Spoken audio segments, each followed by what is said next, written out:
Call this hearing to order of the Subcommittee on Tactical Air and Land Forces. The subcommittee meets today in open session to receive testimony on the current status of the F-35 Joint Strike Fighter program.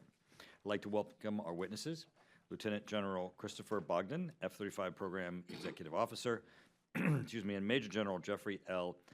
Harrigian, Director of the Air Force F-35 Integration Office. Thank you both for your service, and we look forward to your testimony today.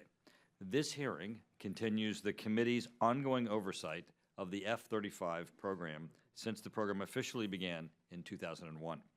We all know that the F-35 is a complex program that has experienced issues with cost, schedule, and performance throughout its development. This subcommittee has held numerous hearings and briefings to better understand the critical need for the fifth-generation strike fighter capability and to understand the issues facing the program. Most recently, the subcommittee visited Eglin Air Force Base, where we were able to meet with both pilots and maintenance personnel for the Joint Strike Fighter. It's through this ongoing committee oversight that we've identified issues relating to the program and, in turn, have worked with the department to help develop corrective actions to ensure the program remains on track. For example, in the fiscal year 2014, the subcommittee learned of software development problems and recommended legislation that would establish a team to review the F-35 software development program and make recommendations to fix these problems. For fiscal year 2015, the committee recommended legislation that would continue the Government Accountability Office, GAO's, assessments and analysis of the development, testing, and production of the F-35 program. During our visit at Eglin, the subcommittee learned of issues with the F-35 maintenance system known as the Autonomic Logistics Information System, or ALIS, A-L-I-S. As a result, the subcommittee included a provision in its mark of the National Defense Authorization Act for fiscal year 2016 that would require the GAO to review the ALIS program and provide a report to the Congressional Defense Committees for April 1, 2016. The committee also recommended a provision that would require a review of the F-35's engine program by a federally funded research and development center to ensure that future engines will not be subject to the failure that caused an F-35 engine fire on takeoff just last June. Each of the subcommittee's legislative recommendations over the past 3 years have been adopted in the annual National Defense Authorization Acts. In the past month, the subcommittee has learned that the ejection seat does not meet the design specifications for lighter weight pilots. The specification for the ejection seat is that it needs to be able to accommodate a safe escape at pilot weights of 103 to 245 pounds. We understand that until this deficiency is corrected, pilots weighing less than 136 pounds will not fly the F-35 due to a high risk of serious injury that could result from having to eject. We look forward to our witnesses addressing this issue today and the plans to get this problem corrected. In closing, while strong oversight of the F-35 remains necessary, the value of the fifth-generation stealth aircraft is absolutely assured. Like the F-35, in future conflicts, it is absolutely critical to successfully address these emerging threats and maintain air dominance in any overseas contingency operation. I look forward to all of our witnesses today and expect to hear from them what follow-up actions the program is undertaking to address the issues identified as a result of our delegation's visits to Eglin. And before we begin, I would also like to thank all of our colleagues. Ms. Loretta Sanchez has been detained, but as the ranking member, when she returns, if she would like at that point to offer her opening statement, we will get to her opening statement. With that, we will begin then with General Bogdan. Thank you, sir. Chairman Turner and distinguished members of the committee, thank you for this opportunity to address you regarding the F-35 Lightning II program. I'm pleased to be joined today by General Harrigian, the Air Force's F-35 Integration Office lead. The F-35 Lightning II is of vital importance to our national security, and as the program executive officer and program director, I'm committed to delivering an affordable, reliable, and sustainable fifth-generation fighter to our warfighters. The F-35 will form the backbone of U.S. air combat superiority for decades to come. It will replace legacy tactical fighter fleets of the Air Force, Navy, Marine Corps with a dominant, multi-role, fifth-generation aircraft capable of projecting U.S. power and deterring potential adversaries. For our international partners and foreign military sales customers who are participating in the program, the F-35 will become a linchpin for future coalition operations and will help to close a crucial capability gap that will enhance the strength of our security alliances. The F-35 program today is executing well across the entire spectrum of acquisition to include development and design, flight test, production, fielding and base stand-up, sustainment of our fielded aircraft, and building a global sustainment enterprise. The program is at a pivot point today where we are moving from slow and steady progress to what I call a rapidly growing and accelerating program. However, the program is not without risks and challenges, as these come with any program of this size and complexity. I'm confident that the current risks will be resolved and we will be able to overcome any future problems and deliver the full F-35 combat capability, including the U.S. Air Force and Navy initial operating capability declarations in the future. Since the last time I appeared before this committee, the program has successfully completed a number of important events, not the least of which was helping the U.S. Marine Corps declare initial operating capability this summer. A few of this year's accomplishments include the beginning of our Block 3F, our final version of software in flight test, 2 successful ship trials, one for the U.S. Marine Corps above the USS Wasp, and one for the U.S. Navy on the USS Eisenhower. We delivered the first 3 IOC aircraft to the Air Force at Hill Air Force Base last month, and delivery of the UK and Dutch aircraft at Edwards Air Force Base for participation in operational test this summer. The rollout of the first flight of the Italian F-35A from our FACO, which is our fabrication and checkout facility in Italy, last month. We also rolled out our first Norwegian aircraft. We've also completed the qualification of Australian and Italian air refueling tankers with the F-35. We've also started the ground testing of our 25mm cannon months earlier than we originally planned. And just recently, we started U.S. Air Force and partner training at Luke Air Force Base. These are just a few of the accomplishments since the last time I spoke with you. Overall, the program has made good progress in development and flight test. We are now about 75% complete with the entire flight test program. We still have technical deficiencies to correct, including the ejection seat, which we'll talk about today, the Autonomic Logistics Information System, or ALICE, which I plan on talking about today, and various fuel system and structural shortfalls. But we have corrections in place for all of these issues, and we'll be able to implement the solutions in the near future. With respect to aircraft production, the production line is becoming more efficient each and every day, and the price of all 3 variants continues to drop lot after lot. I expect this trend to continue well into the 2020s and still believe that we can achieve our price target of an F-35A model with an engine, with fee, in FY19 dollars of about $80 to $85 million. We're closely monitoring the supply base as we begin to prepare for a ramp-up in production from 59 airplanes in Lot 8 to 104 airplanes in Lot 9 to 123 airplanes in Lot 10, up to a final production rate of nearly 170 airplanes per year in the early 2020s.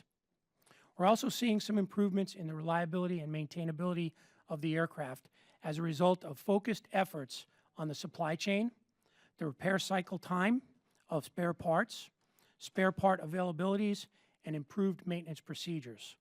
We're also on track with our organic depot stand-ups, both in the United States and in the Pacific and European regions. We've begun the requirements validation and the initial acquisition planning for a follow-on modernization program that will begin at the end of our current development program in October of 2017.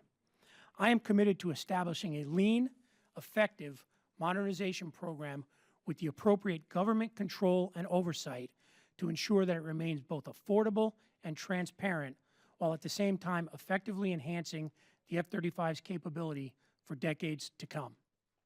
With respect to risks and challenges, I see the completion of mission system software development, ALICE development, and the previously mentioned fuel system and ejection seat deficiencies as our most prominent current technical risks. Our ability to stand up 4 separate reprogramming labs that create mission data files in time for all of our customers, and our ability to complete all the weapons envelope testing for Block 3F, as well as our ability to start OT on time, are the major schedule risks to the program today. I'll close by saying that I believe the program is in a better position today than it was 1, 2, or 3 years ago. It's a growing and accelerating program that is making solid progress. The weapon system design is sound. The program is fundamentally on track. We remain confident that we'll be able to deliver the full F-35 capability within the time and the money we have been given. As with any big, complex program, new discoveries, challenges, and obstacles will occur. However, we believe the combined government-industry team has the ability to overcome our current deficiencies and deal with future issues should they arise in order to successfully deliver on our commitments. The Joint Program Office will continue executing with integrity, discipline, transparency, and accountability, holding ourselves accountable for the outcomes on this program. We recognize the responsibility the program has been given to provide the backbone of future U.S. and allied fighter capability for generations to come. We also recognize that our sons and daughters and our grandsons and granddaughters may someday take this weapon system into harm's way to defend our freedom and way of life. It is a responsibility that we never forget in the program office. Thank you again for this opportunity, and I look forward to answering all your questions. Thanks, General Harrigan. Thank you, sir. Chairman Turner, distinguished members of the Tactical Air and Land Forces Subcommittee, thank you for the opportunity to provide an update on the United States Air Force's progress toward delivering initial operating capability, IOC, for the F-35A. The combination of F-35 lethality, survivability, and adaptability make it our platform of choice for operations in a highly contested threat environment. The aircraft's state-of-the-art sensor fusion, networked interoperability, and broad array of advanced air-to-air and air-to-surface munitions enable unmatched lethality well into the 21st century.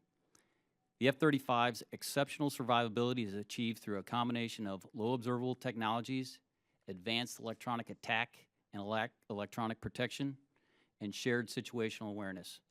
It will form the backbone of future joint and combined air operations, enabling future Joint Force Commander success. Today, sir, we have 79 F-35As delivered, and they have flown over 21,000 hours in our Air Force. The program is on the road to IOC for the Air Force. Specifically, within the last 2 months, we've received our first 3 aircraft at Hill Air Force Base and are flying them now at a high rate. This month, Air Force operational testers are flying with our IOC software load and building F-35 tactics, techniques, and procedures. We have work to be done, though. Specifically, we're concerned about the software capability we will get in our IOC load, Alice software delivery, and the modification schedule for our jets at Hill.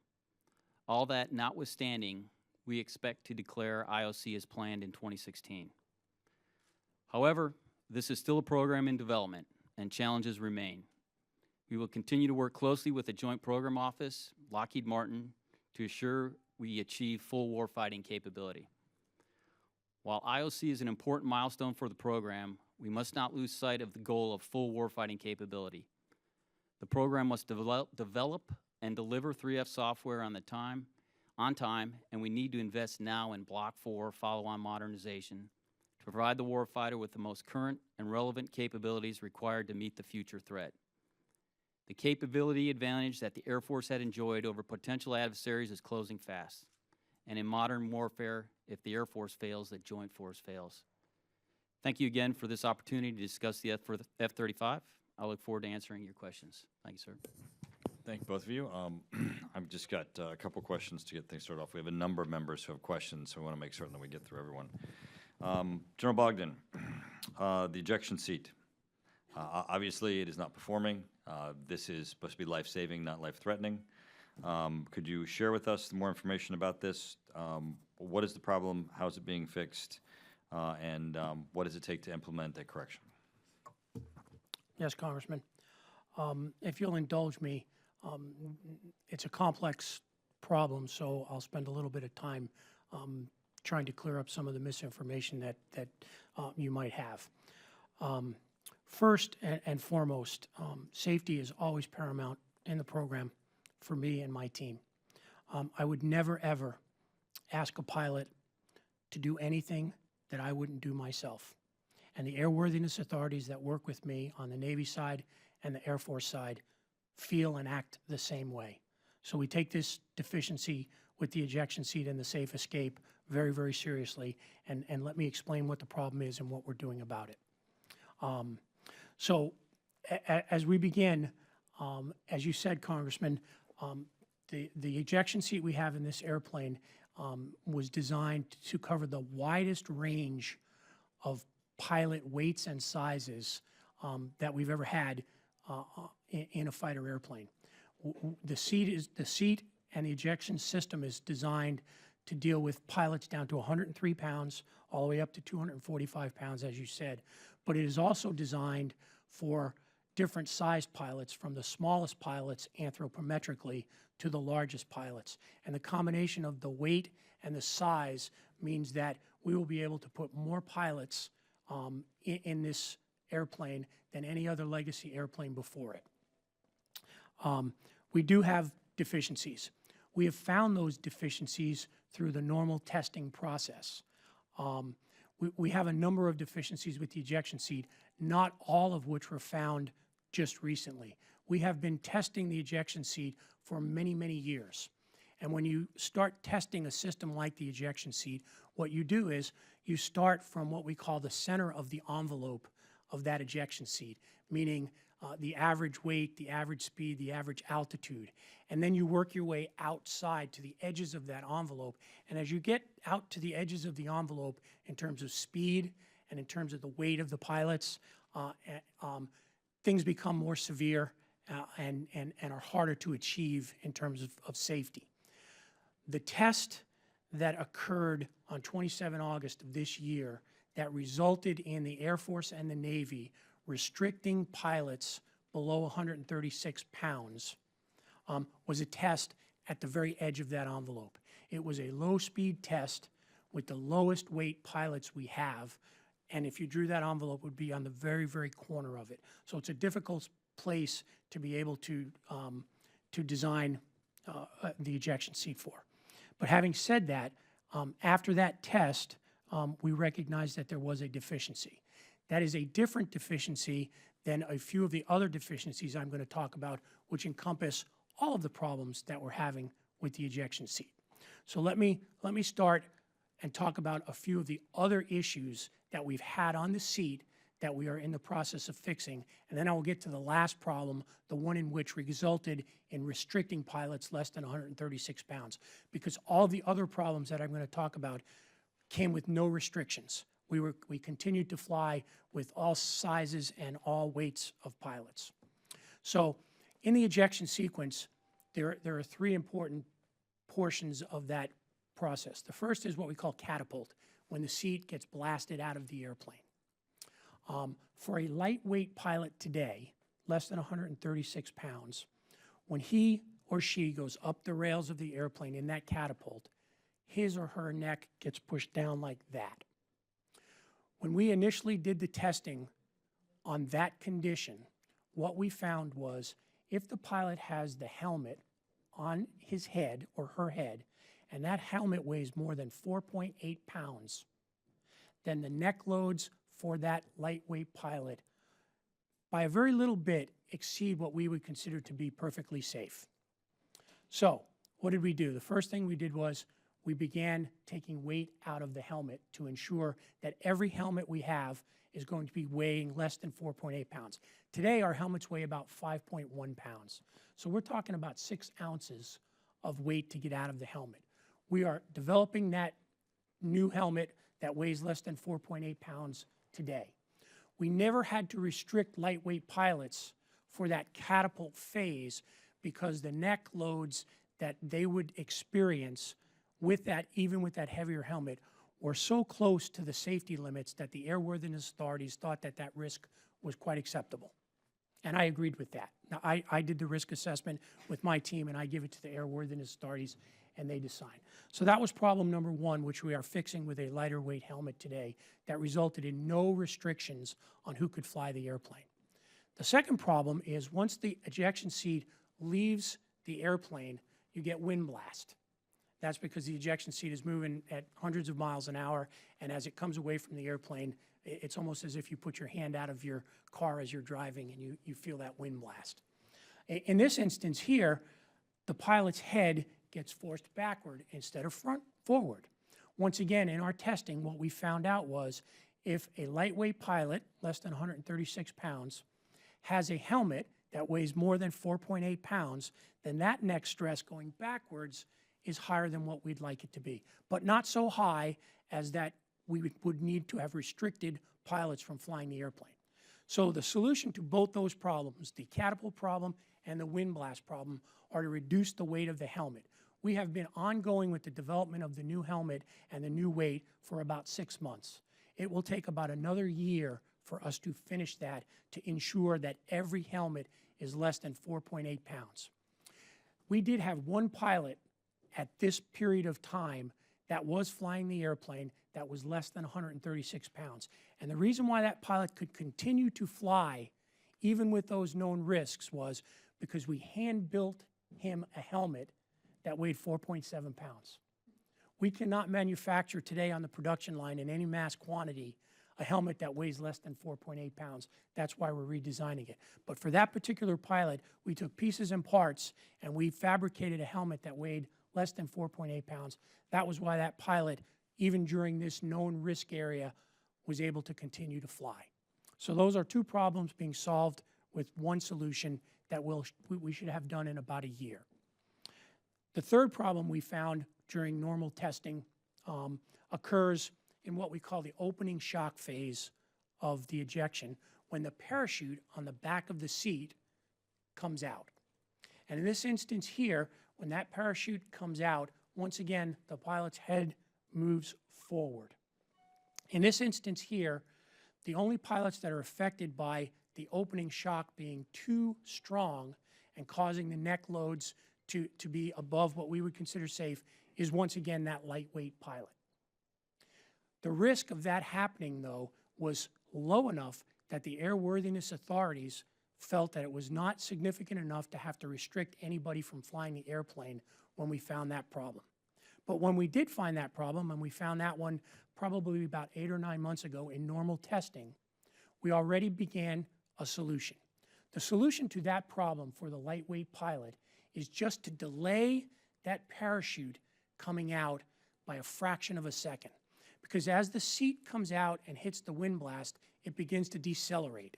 And if you wait just a fraction of a second before you put that main chute out, the seat has decelerated enough so that the force when the parachute comes out isn't as severe. To get to that solution, we are putting a little switch, on the side of the ejection seat that when the pilot climbs up into the cockpit can set that at heavyweight or lightweight. There were a number of ways we could have solved that problem. We could have put an automatic sensing system into the seat, much like when you sit in your car on the passenger side and the seat knows you're there and the airbag gets energized. We also could have put a switch on the seat that would have had the maintainers put it in the heavy or lightweight position. We went back to the warfighters and we said, what solution do you want? Because we can solve this problem in a number of ways. And they said, we want the pilot to be responsible for moving that switch. We want he or she to be responsible for ensuring that it's in the right position for their safety. Thus, we're building that switch on the side of the seat. As the pilot climbs up, they can go light or heavy. Okay, General, as I said, we have a number of people want to ask questions, so I'm going to cut you off at that point. Okay. Thank you for the in-depth description of that issue and problem. Obviously, there are two aspects of it. One, finding a solution, and two, its implementation of the solution. So we're looking forward to both your confirmation of the that all the problems have been identified, and two, the implementation of those solutions in a manner where our committee can be satisfied that those really will address the issues. Yes, sir. Now, General Harigian,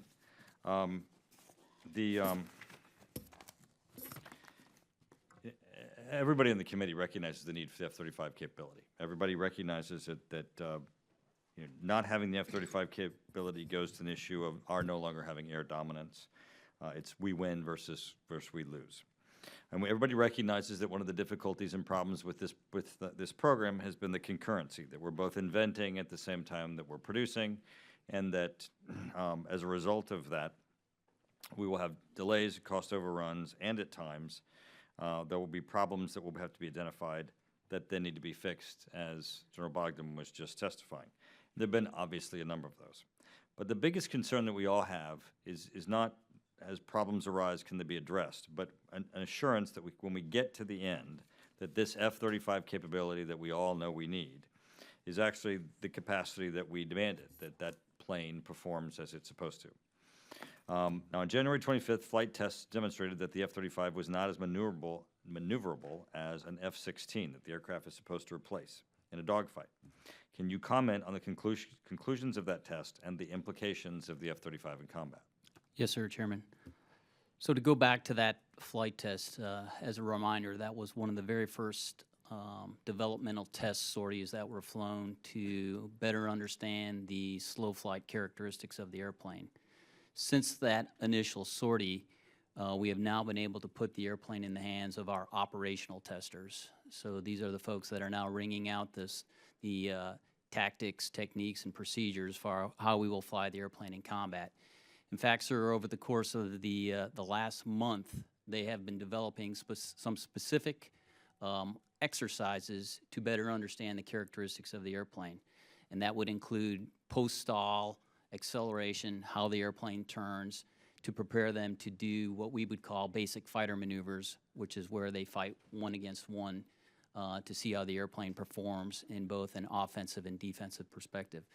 And sir, the results of that, and I can share with you that I just talked with them last Friday, is they've been very pleasantly surprised on how the airplane is performing. It's been very positive. And what they're finding is that as they arrive in the post-stall regime, the airplane is extremely stable. So stable, in fact, that as they began the testing, they initially had a 150 knot minimum airspeed requirement. They have since removed that, and that's how we're going to go out and train with no minimum airspeed requirement, which is really a testament to how well the airplane is performing.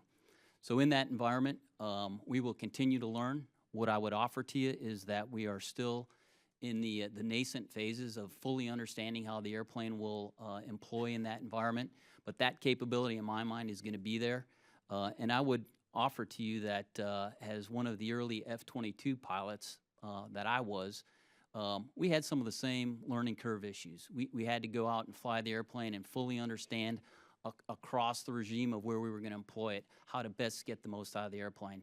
And that's what we're going to do, and I think the airplane's going to deliver, sir.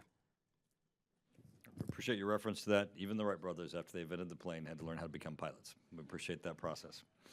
I want to ask unanimous consent that non-subcommittee members, which currently include Ms. Spears and Mr. Lamborn, be allowed to participate in today's hearing.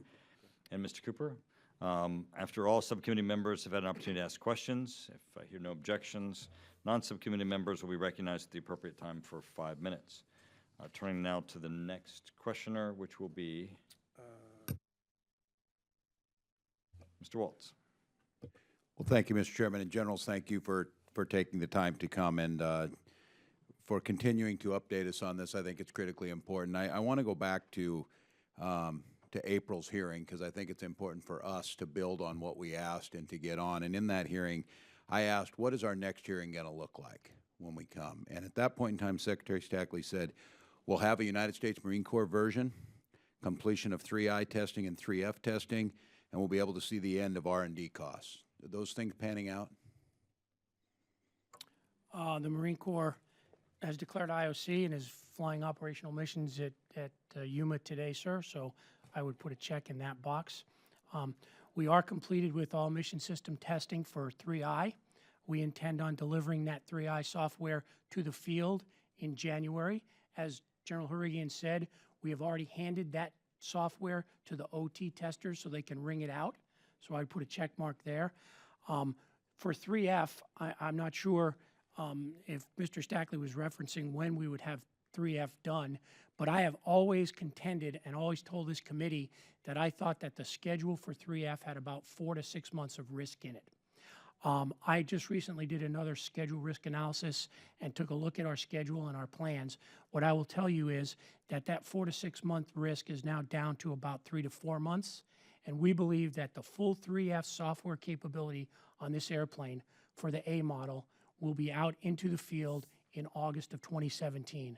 That's a good year before the Navy needs it for IOC, and a good 6 months before the SecDef has to certify that the airplane is going to be fully 3F capable. So I think that risk is working its way down. As we get out of the business of testing 2B, which we're done with, and 3I, the entire test fleet now is being transferred over to 3F, and therefore I think we're going to be catching up. Could you, thank you, General, that's helpful. And I think it is important for us to see where we're at, and we know that these are, it's hard to get exactly right. Can you explain to me what the concurrence is with the Marine Corps on where I'm getting the folks that there's a little bit of controversy on what they're saying? They're flying there as their IOC. That's for their mission, for what they need to have done. It's all, it's good with them. Yes, sir. In fact, I would say that they are now flying the airplane operationally. They're out employing the airplane in the missions that they had described for their IOC, and I think the result has been very positive, and the feedback from them has been well received. Sir, I might add that the services define for me what they need to declare IOC. And the U.S. Marine Corps takes a look at the legacy airplanes that they have and how they intend on employing the airplane, and they created a list of criteria that they needed to meet to declare IOC. The Air Force has done the same thing. They are different lists because the Air Force intends on using the F-35 differently than the Marine Corps. My promise to the Air Force is I will give them everything they need to declare IOC by August of 2016. But they will fly the airplane differently and use it in a different way than the Marine Corps. Okay. And General Bugman, you did a nice job last time of explaining to a layman what happened with that June 23rd fire, the heat issue and all of that. Where is that at this point in terms of corrections? Sir, we have already validated the full correction to the engine problem. Every engine coming off the production line since about 7 months ago had the fix in it, so we're producing fully capable engines right now on the production line. We have 134 airplanes out in the field today. 61 of them have been retrofit with the new parts so that there's no longer a restriction on them. That's about 44%.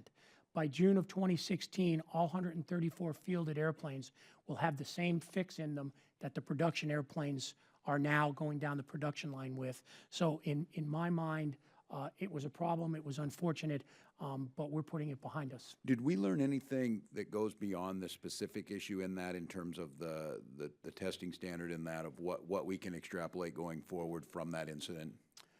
Yeah, one of the things that we did learn was that the design of that portion of the engine is very similar to other fighters that we have, and there was an assumption made that since those other fighters didn't have this problem, that the F-35 wouldn't have this problem.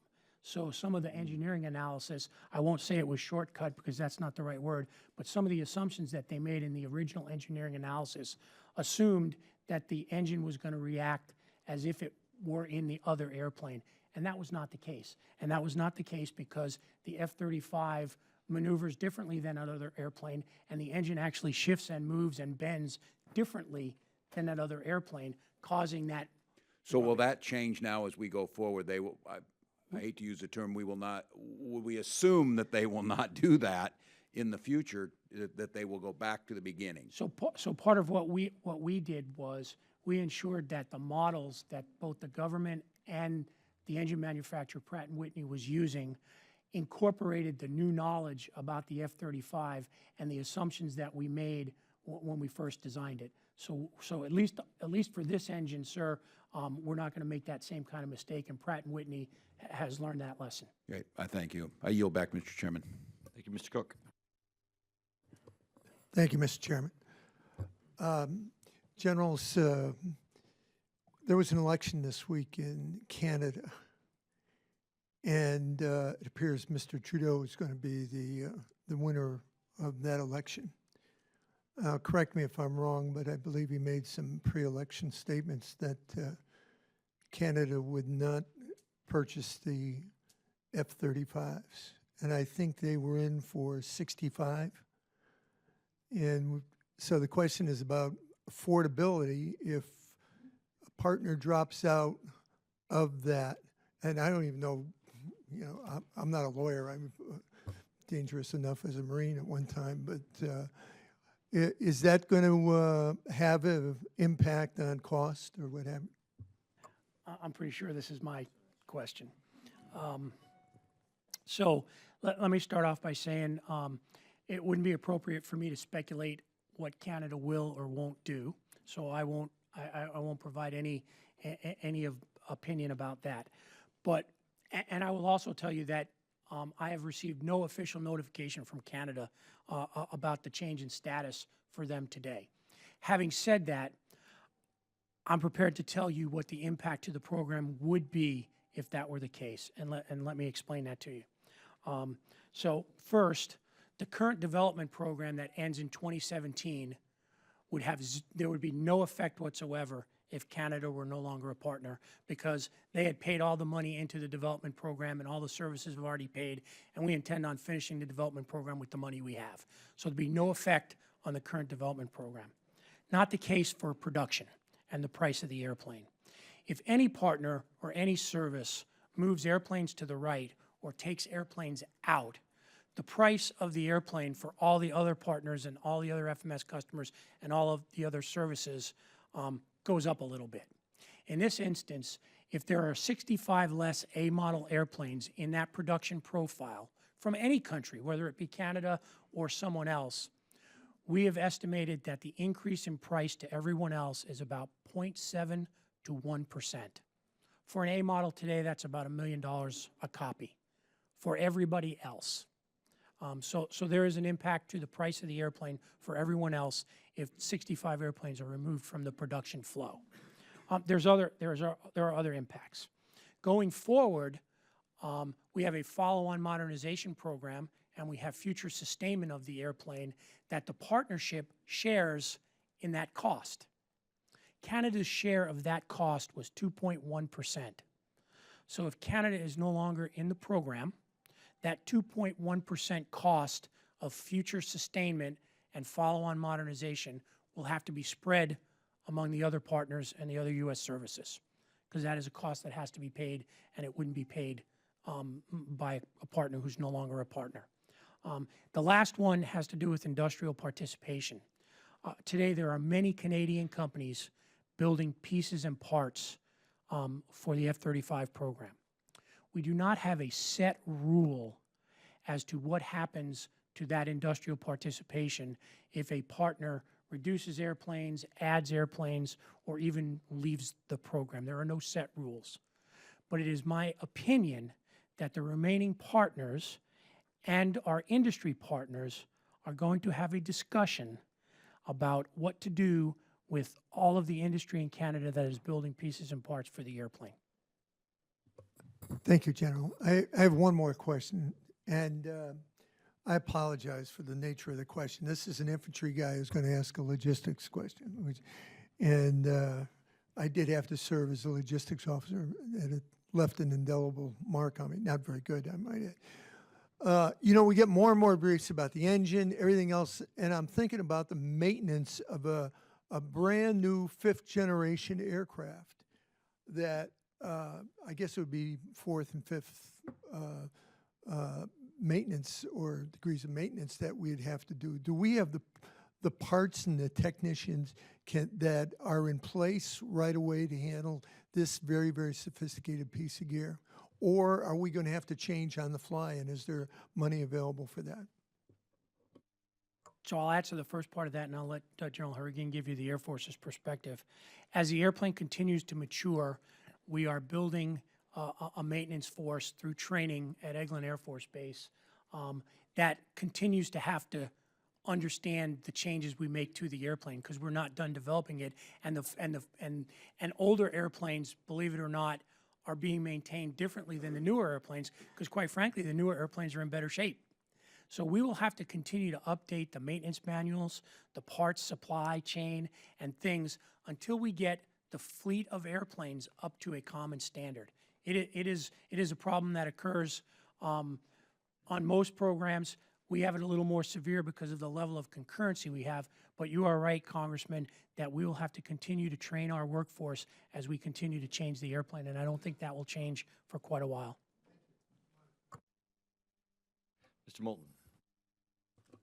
Thank you, Mr. Chairman. And gentlemen, thank you very much for your service and for taking on this difficult project. I know you haven't been asked to bring the best-looking date to the dance, and that's not an easy thing to do. You know, I'm new to this relatively. My background is also as an infantryman, and I have always taken the perspective on the F-35 that there are a lot of mistakes that have been made. There's an awful lot of costs, funds that have been arguably wasted over the years. This is far more expensive than any of us anticipated.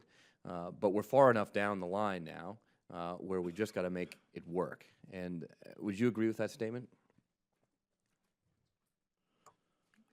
Sir, I would agree that without armchair quarterbacking or trying to figure out why decisions were made in the past, that we have incurred significant schedule and cost increases in the past on the program. Some of them are normal to programs. Others were a result of decisions that were made. What I would like to add, though, is since we rebaselined the program in 2011, we have not had a single cost increase, and we have not asked the Congress or the partners for an added penny since 2011. So I believe... Which is a great achievement, but it's quite a baseline. I mean, it's not a... yes, it's sir. quite a baseline. No, I would agree with you that in 2011, when we rebaselined, we added 2 years and a few $1 billion to the program. Now, several of the analysts I've spoken to have commented that one of the fundamental mistakes may have been trying to incorporate so many mission capabilities into a single aircraft rather than having aircraft built for more specific specifications. I mean, the F-22 program, in contrast to the F-35, I think most folks think is quite successful. Would you agree with that statement as well? I know very little about the F-22 program, so I'll ask General Harigian, who flew the airplane, to maybe comment on that. So the only comment I would offer to you is that in the early years of F-22, we had some of the very similar types of problems, from software fusion, taking software from the lab and making it work in the airplane. And quite frankly, I think that's why the chief asked me to do this job, because there were some lessons that we needed to make sure we brought forward into the F-35. So my response would be, while single mission airplanes, which initially we thought the F-22 was going to be, we ended up making it multi-mission because we needed it for capacity across the joint fight. My perspective would be, as we looked at the F-35, we needed it to be able to accomplish several mission sets, so that as we looked into the future, we had the capacity we needed to execute all those different missions for the Joint Force Commander. Thank you. I guess where I'm coming at fundamentally is that there are an awful lot of folks here on the committee, I think, and in Congress in general, who feel like we've invested a lot of money and we've got to make sure this thing works. But at a basic level, you don't make economic decisions based on sunk costs. I mean, that's a pretty fundamental economic principle. And so my question is, who in the Air Force is looking at this project from a much higher level and saying, is this still the best decision to buy the number of airplanes that we have? Or should we be talking about potentially, not for certain, but potentially devoting resources to accelerating the development of the next generation of aircraft, or perhaps accelerating the development of a next generation of aircraft multiple that would fulfill different mission sets and maybe not be susceptible to the same problems that this program has encountered? Yes, sir. In fact, the chief has directed, and they're actually reporting to him, what's called an enterprise capability team, to get exactly after your question of, as we look into 2030, what should this look like? And as we go forward, and we look at the required mix of what capabilities we need versus the future threats that we envision out there, what is the right mix of capabilities that the Air Force will need. They're to report out to him in the early part of next year, and I think that'll be a real good opportunity to get a better understanding of how we see ourselves moving forward. Mr. Chair, thank you very much. And Mr. Chairman, I would respectfully request that we entertain that discussion as part of our debate about the F-35, because I think it's very easy in this environment to get so consumed with the challenges and problems of this one program. Is to not be thinking ahead from a perspective that we shouldn't be basing decisions on sunk costs, and think about what the best decisions are going forward to meet the threats of 2030, which could indeed include cutting back on the current program. So thank you very much, and I yield my time. Well, and I'll invite you, we go down to Eglin on a regular basis to actually look at the operation of the plane, and we have a number of classified briefings that will give you a greater fidelity of what this plane actually does and what the needs and threats are. And I think at that point, you'll probably be very satisfied. I appreciate that we continuously ask that question. It's not a question that we should never stop asking, but I do think as you become more familiar with both what the operational capabilities of this plane are and the current threats, which is what this plane is designed to address as they're evolving, that you'll similarly come to the same conclusion that we did in the National Defense Authorization Act. We shall see, Mr. Chairman. Thank you. Turning to Martha McSally. Thank you, Mr. Chairman. Thank you, gentlemen. Let me first say that I'm one of those pilots that would be at the quote-unquote edges of the envelope of what you talked about there. Would have to gain about 15 pounds in order to be able to fly the F-35 today. But just so I understand, the little switcheroo thing you're talking about that the pilots are going to have to move, delaying the chute coming out, is that putting them in increased risk, though, in like a 0-0 situation where obviously every nanosecond actually counts? Yeah, actually, as it turns out, ma'am, for a lightweight pilot, delaying the opening of the chute until the seat slows down does not increase at all the risk of ground impact or that pilot getting out of the seat, because a lightweight pilot in the catapult phase gets shot up higher. Okay, got So it. we had margin. Got it. Okay, thank you. And let me first say, like the chairman said, we need a fifth-generation fighter capability. I'm a strong supporter of us developing this capability. As an airman myself, people take, I think, sometimes for granted air superiority and what that takes with our near peers and making sure we have denied access. I've been to the factory myself, and strongly support us developing this capability for our national security and our warfighter.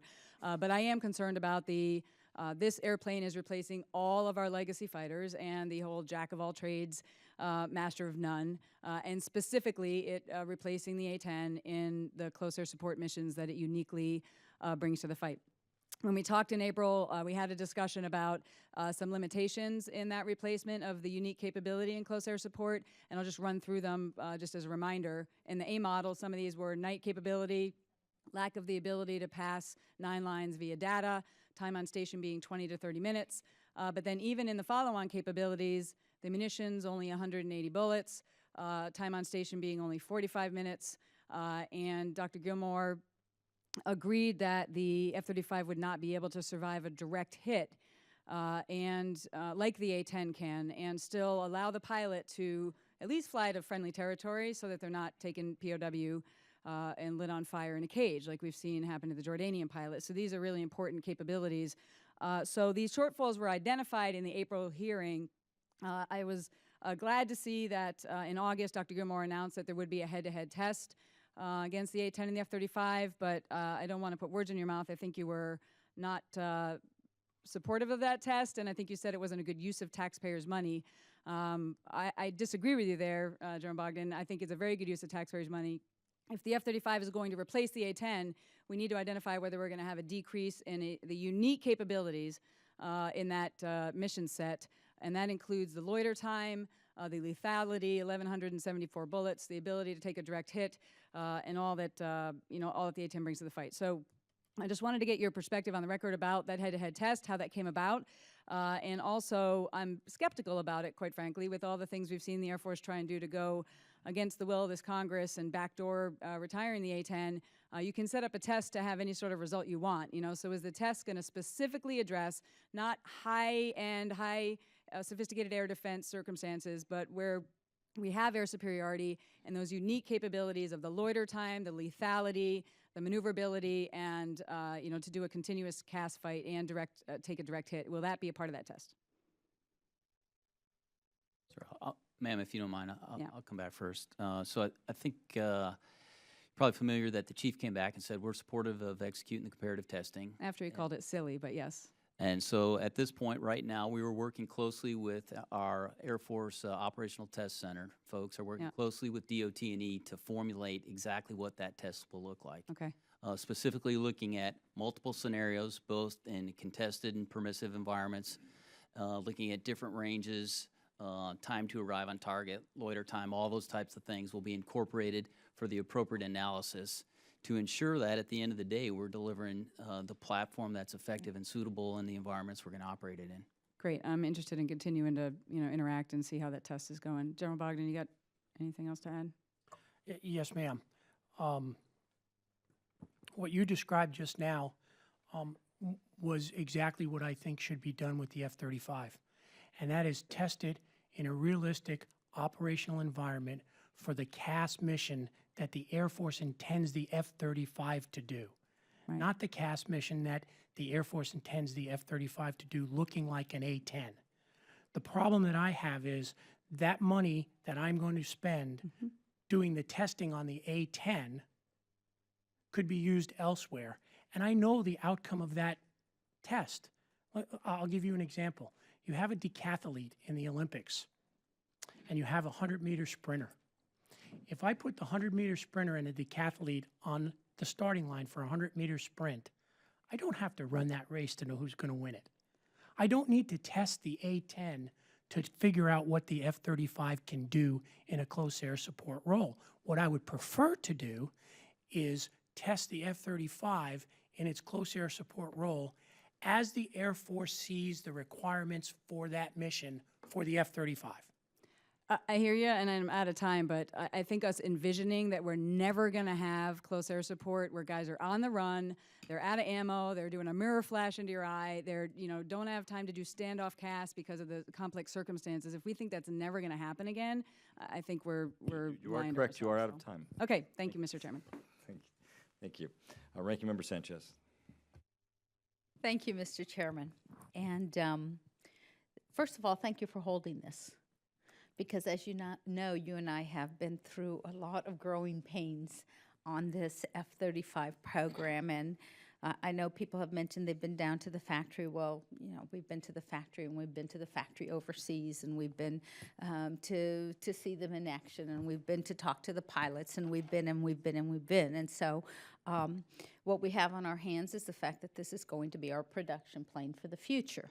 And so we got to make sure that it's the best that we have, the best that we need. And I think the gentle lady from Arizona is correct in saying that that she supports this. And I also am glad for her knowledge of fighter planes. And I don't know if I'm glad for your persistence on keeping the A-10. I don't know where I am on that, really, but I'm glad that you're on and that you're asking the questions and that you keep hitting it, because we need to, as well as, I'm sorry for coming late, but I also heard the gentleman from Massachusetts have some concerns and some follow-up. So that's the role of this subcommittee. So thank you to my fellow colleagues for continuing to push and continuing to push our program people to make sure that we get the best plane that we need. That's what we all want. So I just have a couple of questions, gentlemen. The first one has to do with something that the chairman brought up before I got into the hearing, and this is the whole issue of the 136-pound weight limitation. So I have been one of the people on this committee that has pushed for women in more roles in the military. And the gentle lady from Arizona acknowledged that, she weighs a lot less than I do. And my question is, I'm concerned with the long-term weight limitation and if it disadvantages our female pilots and their eligibility to fly the F-35, because our women do tend to be lower in weight. And so if the 136-pound weight limitation remains in place for more than a few more weeks, how is that going to impact the follow-on the cadres of the female pilots that we have in the Air Force? And have any of our female pilots already been sort of diverted off of going towards the F-35 because of this weight limitation? Ma'am, I'll answer the technical part of that, and I'll let General Harigian answer the part about specifically about Air Force pilots. We have known fixes to the problems that currently restrict the pilot population to less than 136 pounds. They include a lighter helmet, they include a weight switch on the seat, and they include a pad on the back of the risers of the parachute that prevent anybody's neck from moving forward or aft too much. All of those solutions should be in place within the next 12 to 18 months, and at that point in time, the restriction should be removed, and we will go down to a 103-pound pilot, as well as the size of the pilot is not an issue, but we designed the seat for the smallest and lightest folks. So I think you'll find that in the next 18 months or so, we will make this ejection seat as safe as we possibly can for the entire population. I'll let General Harigian talk about the pilot throughput and female pilots. Thanks, ma'am. So we had one pilot that was less than 136 pounds, and in fact, it was a male. And so he's no longer flying the F-35. And due to where he was in his career, his leadership decided it's best we move him to another airplane so he can continue his career. We have a female that's flying the airplane right now. She's still flying the airplane right now. But to your point, I think the longer term is we didn't have anybody in the pipeline right now that was impacted, but certainly if this takes 12 to 18 months, there may be a person or persons out there that it could impact. And so that's something we're going to have to take a look at. As you're well aware, the Secretary and the Chief have made it clear that 103 pounds to 245 is our requirement, and General Bogdan knows that that's where we need to go, and he's working very hard to meet that requirement as quickly as he can. Great. Well, let's hope we fix it in the next few weeks, because I would hate for that to be the reason for our women to not be able to move forward. Congressman, can I make one what is other? our next real generation plane for the next 20 or 30 years? Yes. Can I make one other comment? We have partners and FMS customers in the program that are equally concerned about this problem, because much of their population of pilots, whether they be male or female, are on the lower end of the scale. And so I have heard from many partners, many FMS customers, as well as the Air Force, Navy, and the Marine Corps about how important this is to fix, and it has my full attention, ma'am. Great. Thank you, General. My last question is about the follow-on development for the F-35. And so while the initial engineering, manufacturing, and development stage of the F-35 program is supposedly going to be wrapping up in the next 2 years, there's another more potentially and very expensive follow-on development that we already have slated for the future of this program. And the follow-on effort is mostly software upgrades, that I can tell as I read through everything, is mostly software upgrades to incorporate additional weapons and electronic capability into the aircraft. But even though it's just an upgrade effort, the budget is not small. I mean, when I look at it, through 2020, I see more than $2.6 billion in research and development on that effort projected. And to be clear, that's on top of the baseline F-35 development effort that has seen years of delay and cost overruns. And I don't want to go over all of that, because you've heard me, pounce on that for a long time now. I know that these further upgrades are essential, but I think it's important for us to try to get a handle on this before it gets out of whack, as we've seen initially this project from the very beginning. So I have some specific questions about the follow-on effort. First, before the program starts, this major effort, it obviously needs a clear set of prioritized requirements from the U.S. military services and from our foreign partners that are involved in this. And so does the F-35 program have a prioritized list from the U.S. military services with respect to what it really wants in the follow-on development? And if not, why not? Yes, ma'am.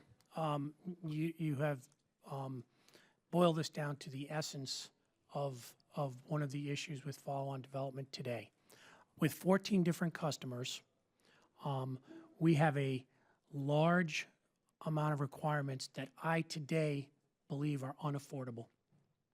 So as we validate the CDD, the capability document, through the Air Force Requirements Oversight Council and then up to the Joint Requirements Oversight Council, and I go to what I call my board of directors for the partners, we have asked them to prioritize that list of requirements, because today I believe that trying to achieve all those requirements in the next 8 to 10 years will be unaffordable.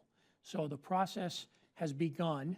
We believe in December we will get our first look at that set of priorities, and then in the springtime when the AFROC and the JROC meet to validate the requirements, I believe that's where we will finally join all of this together to get what I would consider to be a reasonable amount of requirements that are affordable, because I do not disagree with you, ma'am. I have learned a lot of lessons in 3 years on what the original EMD program looked like. I don't want the follow-on program to look anything like that. Yeah. Well, because the follow-on, as you know, I mean, we've really gone through very painful, on both sides, very painful. This has been a painful process. So, and that's a nice word for it. So this development and what everybody wants and how it interacts and what it gets, I think, is incredibly important to have that priority list. So I'll look forward to that in December 2015, and I will look forward to it after your capability document validation. Second, in other similar upgrade programs, Congress has required the DoD to designate them as major subprograms or completely separate programs, actually. And the reason for that has been so that we can actually see the cost visibility and we can actually track what is going on. So should Congress do the same thing with this follow-on effort for the F-35? And if not, why not? The simple answer is no, ma'am, and I'll tell you why not. So first, my pledge to this committee and to the other defense committees and to my partners and to the services is we will set up the follow-on modernization program with every level of visibility and transparency that you and they believe they need for that appropriate oversight. We will put the earned value management pieces in there. We will cost separate in the contracts so you can see how we are spending the money. But to make this a separate program, or even to make it a separate program, brings a whole host of administrative burdens that Mr. Kendall wants to try and avoid to become more agile in terms of acquisition. I agree with him. I think we can set up a program that satisfies the needs of everyone in terms of transparency and understanding when the program is on track and not on track without designating it as its own program. My promise to the committees is if you don't believe when we get our acquisition strategy in place that you don't like that, then we will come and talk to you and figure out what you do like. I have asked your staffs to help us in what you would like to see in that modernization program in terms of reporting, because we can do that. We can do that without setting up a separate program. Well, we'll have to talk to our staff and see, what we'll look at. Maybe a program, a separate line might be required if we're really going to track this. I just have the scars from the initial program and even before the 3 years you've been in. So thank you very much for your information. We'll try to work with you. Thank you, Mr. Chairman. Thank you. Mr. Chairman, if I can just add to that, as the warfighter, ma'am, understanding the programmatics and the importance of ensuring we've got our prioritized requirements which we are working hard as a service with the other services to make sure we've got it right. I think it's important to remember that the threat is not sitting on their hands, and they continue to evolve. So from our perspective, it's imperative that we have a stabilized, thoughtful, follow-on modernization program that brings new capabilities to this airplane so we stay ahead of the curve. And man, that's all I'd like to ensure that the committee remembers as we work our way through this. Thank you. Mr. Vesey. Thank you, Mr. Chairman. I wanted to ask you about the helmet, too. I know that you want to make changes to the helmet so it is more compatible for all the pilots in the Air Force. I know that that's going to be a really big priority for you. But I wanted to ask you about the HMDs, because I know that that is a big part of what makes the F-35 special is the helmet itself, and that there's been a lot of technology put into it. And one of the things that we've heard in previous hearings that we've had on sequester was that being able to implement new technology under a sequester system can be tough. So knowing that we're working on the sequester, how quickly can changes be made to the helmet?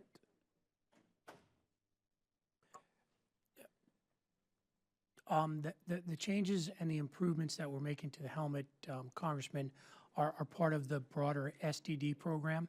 And because our SDD program is incrementally funded, even with a CR or a sequestration, we would still be able to continue those critical development activities like the helmet. We would ensure that those kind of things are not impacted. There are many other things that would be impacted, but in this respect, finishing the development program and creating the capability that we promised the warfighter is our #1 priority, and I think we can do that. There's many other impacts, but not that one. And one more question about the helmet itself. Again, I know the incredible technology that has gone into developing the helmet. And again, being able to make quick changes to that helmet so everybody can fly. Is it more realistic to make changes to like the head support panel, or delaying the deployment of the parachute in order to make it to where all the pilots can fly the plane, instead of actually trying to make very complicated technology changes to the helmet? Congressman, the simple answer to your question is no, we need a lighter helmet. It's as simple as that. All the other things that you talked about are also needed to ensure that we have safe escape for the whole pilot population. But we do have to take weight out of the helmet. The one point I would like to make about taking weight out of the helmet is we are not changing any of the electronics. We are not changing any of the sensors in the helmet. To remove the 6 ounces that we need from the helmet to get it under weight, what we are doing is we're taking the material that's used for the strapping and for the cushioning of the helmet and changing that material to something lighter and stronger. And the second thing that we're doing is today's helmet has a dual visor on it, a daytime visor and a nighttime visor. We are going to remove the double visor and put a simply daytime visor on it, such that if the pilot needs to change to the nighttime visor, just like our legacy airplanes, he or she will reach into their pocket and they will take the daytime visor off and put the nighttime visor on. Those two are fairly simple things to do.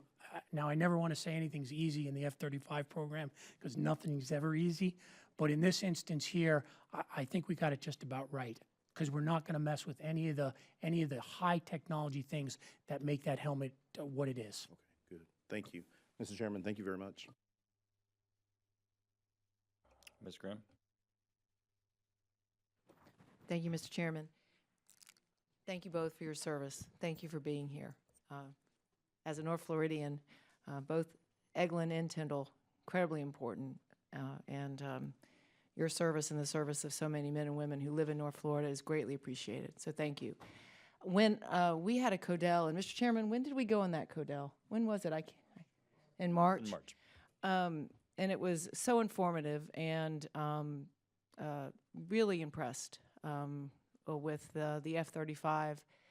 There was one area that, though, there was consistent concern both with the pilots and with the maintenance, those that maintain the airplanes. And I'm not going to use an acronym because I've learned to not use acronyms. So, but it's got a snappy one. But it's Autonomic Logistics Information System, AKA ALICE. So there were real concerns about false, errors reporting, and I'm just curious, have we resolved some of the software issues that Alice was facing? Thank you so much. Yeah, I'll give you the technical answer, and I'll let General Harigian give you the warfighter's perspective. So since your visit down there, we took a look at that health reporting code problem, and we've done a number of things since then that have improved the situation. The first thing we did was we put a new increment of software and capability into the ALICE system. We call it ALICE 2.01. That fixed some of the problem. Another part of the problem was that we did not have a complete list of those codes that were false, so to speak, at the time. And we were worried that if we made the list too big, that a code that really wasn't false would get overlooked. We have a lot more time on the airplane now and a lot more maturity in the airplane, so we were able to upgrade that list. Bottom line here is the 80% number that you heard down at Eglin, which was accurate, for the entire fleet today is about half that now. That's not the best part of the story, because that's the whole fleet. The best part of the story is the Lot 6 and Lot 7 airplanes that we're fielding today, because they have many of the R&M improvements that we made over the last 2 years, they are only seeing a very small handful, like 1s and 2s, when they land each and every day. So that 40% now, that used to be 80%, includes all the older airplanes that until they're upgraded, they're going to still have that issue. But the newer airplanes, much better. General Harigian has some experience with the new Lot 7 airplanes at Hill Air Force Base that they've been using, and he might be able to tell you a little more. So those airplanes, ma'am, we have 3 of them up there, and they have not lost a sortie since they delivered them. So as we have delivered these newer airplanes, they are performing really, really well. And Eglin still has some of the older ones, so they struggle with some of the older systems that the program office has continued to update over time, even since last March, as General Bogdan points out, so that it continues to improve. Now, having said that, there's still going to be challenges as we understand ALICE and put our maintainers in the field working through that system with the program office. And I'll tell you, one of the things that we did is we had our senior logistic leaders from all the F-35 bases and folks from the JPO come together to talk about what are the big issues. This, of course, was one of them. And so we provided a list of some specific things, this fault reporting code issue being one of them, that we have worked very closely with the program office to get the feedback from our airmen in the field and get those to the program office so they can work through, prioritize those, and get after the most important issues to ensure we're fixing the right things on the airplane. Well, that is really great to hear, because I could hear the frustration that they were faced with all of these false negatives that they were having to deal with. Is it, you mentioned other airplanes, that are they using the same software system? They're using ALICE? Yeah, all the airplanes in the fleet are using ALICE. It's just the newer airplanes have many of the fixes in terms of software and hardware that we learned from the older airplanes. So if you went to Eglin today, what you'd find on their flight line is airplanes that are in what we call the Block 1 configuration, believe it or not, and the 2A configuration. When those airplanes get upgraded to the 2B configuration or the Block 3 configuration like we have at Hill or at Nellis, you're going to find a lot of those problems have gone away. We just haven't had time to backfit and modify those older airplanes. Great, and my time has expired, but thank you very much. A good positive update. Thank you. Ms. Spear. Mr. Chairman, thank you for the accommodation, and thank you, generals, for your presentation and for your service. I wanted to be clear. Did you say in your opening testimony that you have accepted, you've received 79 F-35s to date? Yes, ma'am. In the Air Force we have. So with the 79 that you've received, do they all have this ejection seat issue? Yes, ma'am. Every airplane. Now, I understand that you tested the ejection seat on on a mannequin that was like 135 pounds. I've also understood that more recently you've tested it on a 245-pound mannequin. But it has not been tested on a mannequin between the weight of 135 and 245. Is that correct? In the development test program, we do have those test points planned out, but you are correct. As of today, we've done the high end and the low end.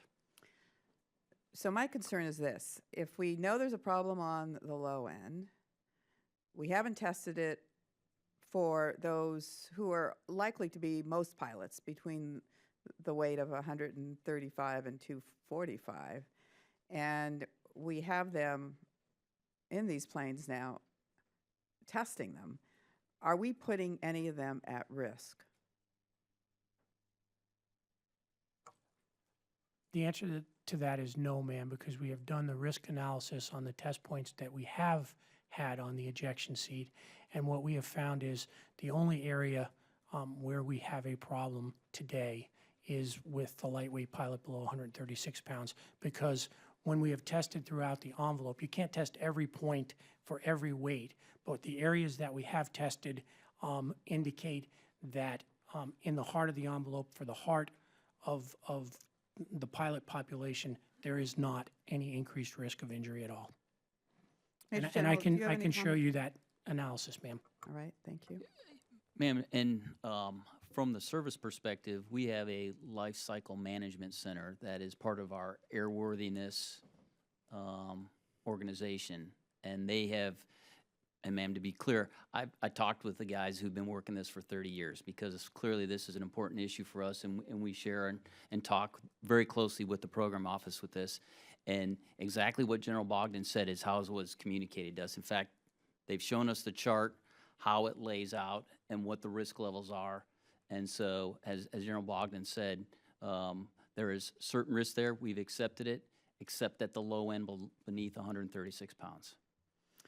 Well, there's been some report that there's been a memo that you accepted, General Bogdan, that accepted a 1 in 4 risk of death if with a problem with the ejection system as being a risk that is worth taking, I guess. Is that correct? Ma'am, that is incorrect.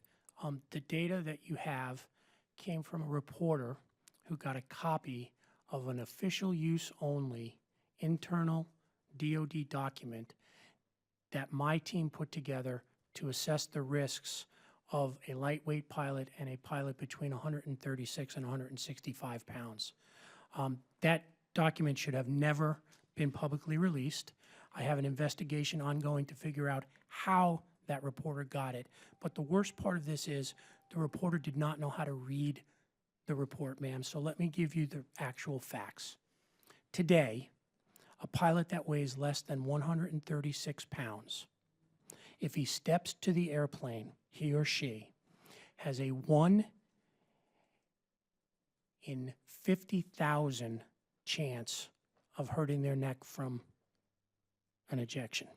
A pilot between 136 pounds and 165 pounds has a 1 in 200,000 probability of having neck injury from ejection. The individual who reported on this is not an expert in system safety.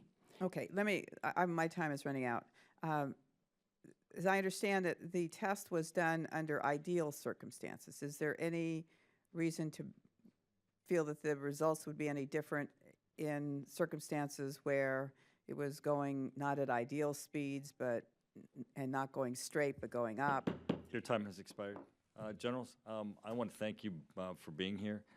You have continued to provide the information as required by this committee, and we will continue to hold this program accountable and provide oversight, not just because there are issues or problems that have arisen, which there are, but because this program is so incredibly important. It needs to be safe for our pilots, it needs to be safe for our country, and it needs to be able to perform at the level that it has been asked to perform, because the gap that this plane is going to fill is incredibly important. So with that, I thank you both for your service, and I know that you both know that we will continue to work both through the committee hearing structure and throughout the calendar year to both inquire and to work with you to ensure this plane can deliver. Thank you.